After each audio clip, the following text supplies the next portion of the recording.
David Ferrini here, joined by Dan Cancian in the studio here in London, Destination Calcio senior writer. Dan, 7 things everyone should know about Sassuolo. Yeah. Let's kick it off. Yes, I'll go with in Serie B. Back in their old Serie B days, they used to play at Modena's Stadium at the Braglia. They did.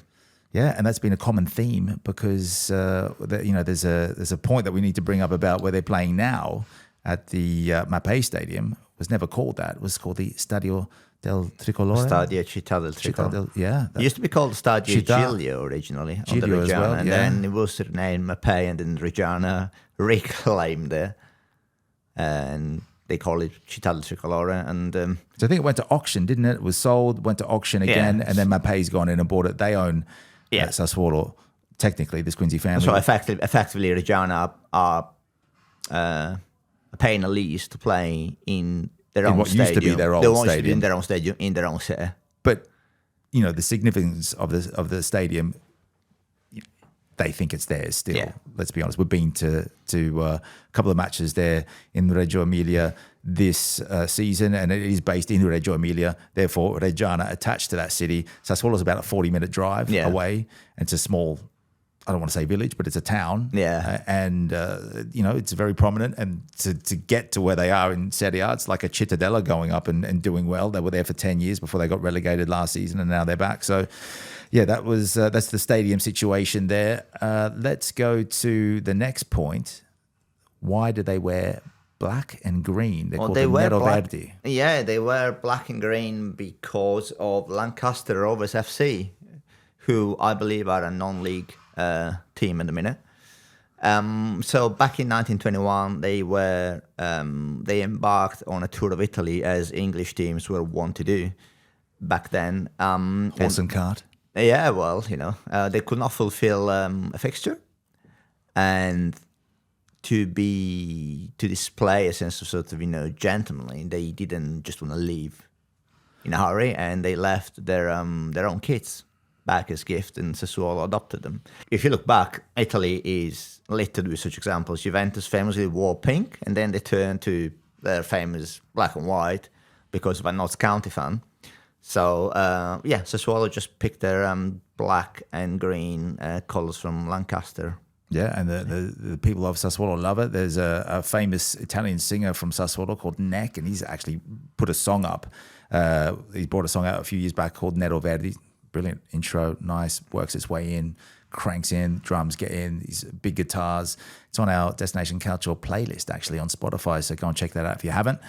So let's go to the third point we want to make about Sassuolo, which is the managers. Allegri was there at one point in 2007. That was their Serie C days. Then they rose up the ranks. They did, yeah. They rose up the ranks. So you've had the likes. It's a bit of a cultural heritage situation, because you got the likes of Max Allegri. Then you had Eusebio Di Francesco, who was in charge. You had Stefano Pioli, who succeeded Allegri, so he steered them through Serie B. And then, of course, you had Roberto De Zerbi. That was their best years, I think. The best football that they played. The best football they played, yeah. And qualified for Europe before that, though, but then De Zerbi took them over. Yeah, they qualified for Europe under Di Francesco, and De Zerbi then took them over. And, you could argue that Sassuolo put De Zerbi on the map as a manager. Yeah, absolutely, because before that it was hit and miss with a couple of clubs, a couple of stints he had. But point 4, Mapei. Yeah, so... I think we might have mentioned on the podcast before, there is a link between Manchester United and Sassuolo. The link is that they're both owned by billionaires who made a fortune in road cycling. Now, obviously, Ineos used to own Team Sky, and now you own, they own a share of United. And Sassuolo are owned by the Squinzi family, who own Mapei. Mapei are a construction material giant. And back in the 90s, they were probably the most successful road cycling team in the world. They've won the Giro d'Italia several times. They won many of the so-called spring classics, the one-day races in Belgium and the Netherlands. Some of their riders won the World Championships as well. So I think the Mapei were, a mainstay of road cycling between, say, 93 and then 2002, and then they pulled out. Oh, you're talking about, in footballing terms, you're talking about like a Real Madrid of cycling. Every big trophy there was to win, you name it, they won it. Yeah, and they're in construction as well, Mappe. So that's their big thing now. That's where they make their money. Then I think are they the richest club in Serie B technically? Yes, but in terms, I think if you're talking about the net value of their owners, yes, they're probably one of the richest in Italy. Yeah. I think when they were in Serie A, they were one of the top 3. Yeah. Let's go number 5. Iconic players. Some big ones there. Yeah. You'll know Acerbi from the current Inter side, but he was at Sassuolo for a big portion of his career. Politano at Napoli at the moment. Mm-hmm. But this was a side back in the, I say pre-De Zerbi. We're talking about Di Francesco and then with De Zerbi, Locatelli. Yeah, you got the likes of Locatelli, you got the likes of Davide Fratesi, now Inter Milan. Yeah. You've got the likes of Paolo Cannavaro. Paolo Cannavaro was there, yeah. Andrea Consigli. Yes. Yeah, big goalkeeper for the club. Still there, I believe. He's still there spiritually. Caputo as well. Ciccio Caputo was there, made his name after coming up from Serie B with Empoli, then getting his chance with Sassuolo, made the Italian side through there. Yeah. And then some lesser known players, Misoli and Masucci. Masucci retiring. I think he finished up at Pisa, but he was there for a while. So these are players that Sassuolo fans will know all about. Let's go to the last 2 points before we get into a piece that we'll combine these 2 players for point number 6. It's 2 huge players that have been there from the start, the incline, the apex of Serie A for the club, and that is Francesco Magnanelli. A lot of fans out there won't know who he is. Serie A purists will. He played nearly 500 matches for the club. Yeah. He was there before they got promoted in 2013 to Serie A, and then he retired in 2022. So he did a lot of years consecutively and was always, the first few years he was consistently in the side in Serie A, and then he sort of fizzled as they got better players, better coaches, and then he definitely stayed on, a loyal talisman as well. An absolute loyal servant to the club, I mean, 500 games, whichever way you slice it, is an awful lot of games to be playing for. It's an awful lot of games. I'm going to look up how many games Domenico Berardi has played, because he's our next point that we want to make. And actually, this is his shirt here. The Mappe. This is from the last time they were in Serie B. Mm-hmm. No, actually, this is the one from when they come up to Serie A for the first year. Yeah. And we'll prove it here on set. We've got, look at this. Domenico Berardi. You can still smell that season on it.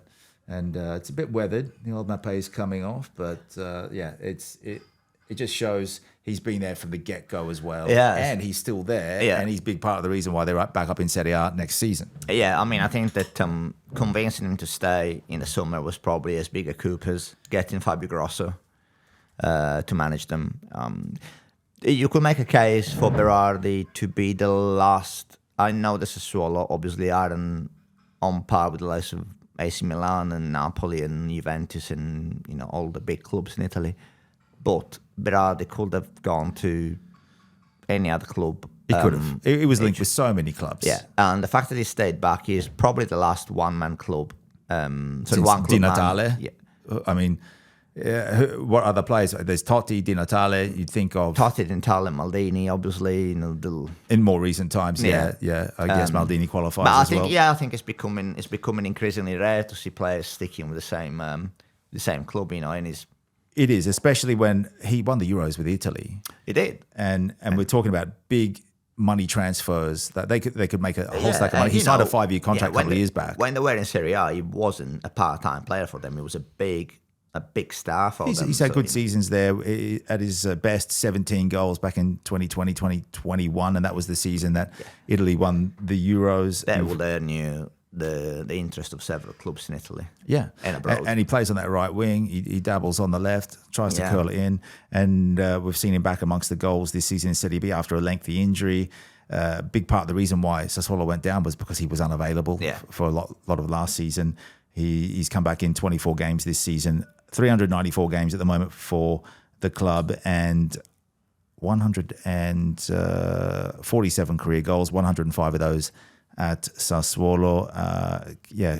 So he did start out in Serie B, and he's there now, and he's taken the back up to Paradiso, as the Italians call it. So that is point number 6. Let's go point number 7, your piece. they're on the way to breaking some Serie B records. They perhaps? are. They are on the way. I mean, they've steamrolled the competition this season, and as you said, Berardi is part of the reason why they've been so good, and he's got with 12 assists, he's got more than any other player in Serie B. Sassuolo have scored 73 goals this season so far, and they are only 4 goals away from matching the highest goal tally in Serie B history. Now we're talking about Serie B with 20 clubs. Yeah, in the current format. In the current format, Empoli scored more a few years back, but there were two more teams in Serie B. Sassuolo have won promotion with 5 games to spare, which is the earliest in terms of match days of any other team other than Benevento. Other than Benevento, 2020. Yeah. 7 games to spare. That for was Benevento. that was on the Pippo Inzaghi, and Pippo. Yeah. Back then, Benevento finished 18 points clear of Crotone, who came second. I don't think Sassuolo will match that purely because Pisa, who are actually managed by Pippo himself. Pippo is going to do it again, maybe. They are 9 points behind. But yeah, they've been. I mean, they've averaged 2.27 points per game. Yeah, so they average. They have the highest points per game average of any team in the second division of the top 5 European leagues. It's obviously a project that Grosso looked at, and he assessed it because he was being linked with Palermo. I'm sure they were after him, former Palermo player, to go there, and he didn't come to this club. He went to, for those that are listening and not watching, this is a Palermo shirt I've got on.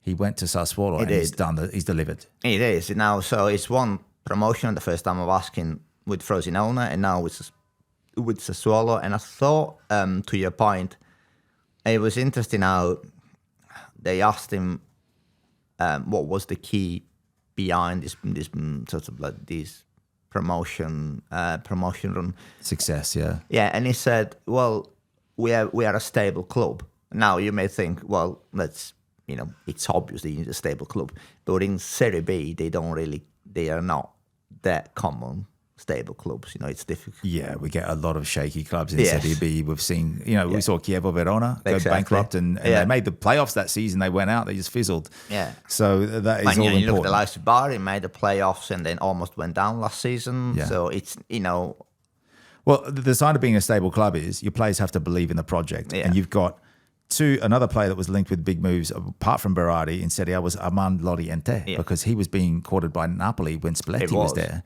So he is their leading goal scorer, 15 goals so far. He only had 5 goals last season, and that speaks volume to how Grosso has been, how good he has been, and like getting the best out of his players, because the refrain we've heard all season is, well, it's obvious Sassuolo are going to get back to Serie A. They are a Serie A side momentarily in Serie B, which is true, because their squad in terms of quality and depth is far superior to any other team in Serie B. You can see as a manager, you still need to be able to get that out of your players, and I think the Gross has been superb. It's not just a given. It's not like he's taken over Real Madrid with no, Vinny exactly, Jr. Yeah. We're talking about an injured Domenico Berardi that still is a delayed recovery to come into the Serie B season. And then we all know how competitive Serie B is. Berardi with the highest rankings in your article there with SofaScore rankings of 7.6 is average per game. So that's how crucial he has been. He's going to take them back up, and it's going to be so good to see. So we'll leave it there. Sassuolo, 7 things you need to know, and a couple of extras with Dan's piece. Get on destination.calcio.com and read that now. And of course, engage with us on our socials, Instagram, TikTok. What else we got? Facebook. And we've got X. Yes. Go and find us on X and get involved. So we'll leave it there. Sassuolo back in Serie A.